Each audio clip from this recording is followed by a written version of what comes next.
A crucial aspect of nutrition in today's world is if you're eating unhealthily, you can't just stop eating cold turkey like you can smoking cigarettes. You have to eat at the end of the day. So understanding what is healthy nutrition is very, very important in order to overcome and stop consuming these nutritional equivalents of cigarettes. Plus, now as a sports nutritionist and just a general understanding of basic nutrition, that's how I've went from this to this, and I'm now living a much more healthy lifestyle. So let's jump into it. Quick basic nutrition guide in 5 minutes or less.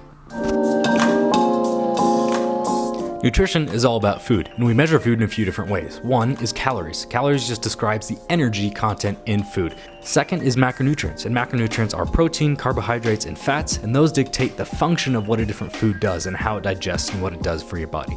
Lastly, micronutrients. Micronutrients are the essential vitamins and minerals that you need. They're also like the smaller building blocks that really dictate the quality of food. So all foods will have calories, but not all foods will have the same macronutrients, and not all macronutrients, not all foods will have the same amount of micronutrients. But on the flip end of that, the more micronutrients in a food, the better that food will be. The more higher quality that food is going to be, the more nutrient dense that food is. Great success! So now when thinking about all those, I want you to compare the idea of what happens when you drink too much water. Well, your body just flushes it out and you pee out whatever water you don't need. An interesting thing though, in regards to calories, macronutrients, and micronutrients, your body can't just pee out excess calories or excess macronutrients. What happens when your pee changes colors is actually micronutrients. So your body can flush out excess micronutrients, but with all these excess calories and excess macronutrients, your body stores it as excess body fat. So again, your body will store excess energy and these excess building blocks as body fat, just in case it needs to use it for another day, but it won't automatically flush it out like it will water or micronutrients. With that in mind, if you're really putting your thinking cap on, you will start to think about a relationship going on with all of these. How might I get in all the micronutrients that my body needs without consuming too many excess calories or excess macronutrients? That's when you start to think about the idea that, you know what, a calorie isn't always the same calorie. 100 calories from a banana and 100 calories from just sugar is going to be a little bit different. You'll get the same amount of energy because they're both 100 calories, but the banana is going to have so much more micronutrients than the added sugar. And then tying it all in with macronutrients, those are both carbohydrate sources, but again, carbs aren't all just the same carb, which is why it's so important to also think about micronutrients, because those micronutrients are the essential building blocks that also dictate the quality of the food and the quality of your life. The more micronutrients you have, the healthier you're going to be. So a quick recap to get on the same page here. We burn energy in the form of calories, but not all calories are the same. If you want to find out how many calories you burn on a day-to-day basis, check out some TDEE calculators down below. Total Daily Energy Expenditure is what that stands for. But beyond calories and just simply energy alone, we also need building blocks in order to give our body the resources it needs to help repair and build itself up. So those two put together, you can live off of energy alone, no problem.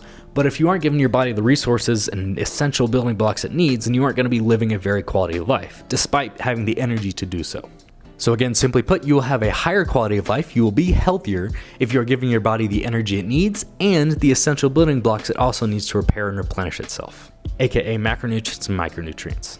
Now, this is all great to know, but how does this actually play out in society today? Why is the norm, why is the average, why is the status quo seem to be unhealthy?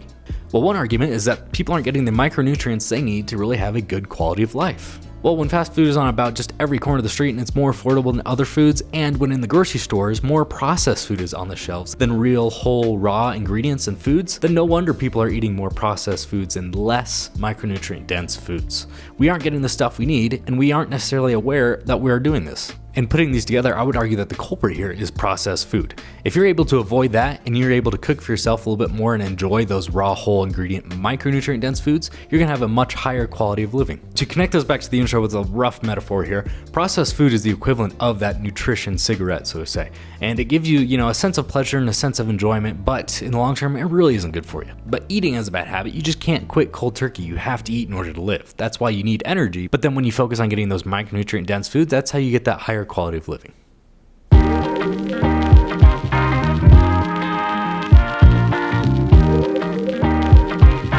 Yeah, this concludes part 1 of the nutrition series, and I think nutrition is something that you should always continuously be learning about because it's something you always have to choose every single day. So you don't get to not choose in terms of nutrition. Unless you do, then you start to just have more unhealthy habits because two things. We grew up without having some sort of actual formidable education around nutrition. School systems failed us. It was just health in general, but then also, which leads into point 2, where legitimately we live in what is called an obesogenic environment in America today, where we do have decisions around our own health, and at the end of the day, yes, we are the ones making the decisions, but there's so many factors now in our social and our physical immediate surroundings that are influencing us to make decisions that cause us or lead us into a obese lifestyle. Knowledge is the key to making healthier decisions though, so stay tuned for extra parts in this series. And one more thing, we got these t-shirts dropping. Weekend Run Club, that is part 1 of these t-shirts. And we also got the Certified Weightlifter, Real Strength comes from within, those t-shirts dropping this next weekend. If you like those, if you like the mission, if you like the brand, that's a great way to support. I know sometimes you can be frustrated. It's like, God, I just feel so bad for not actually financially supporting this guy. Well, hey, here's your opportunity. And as always, against all odds, live with hope.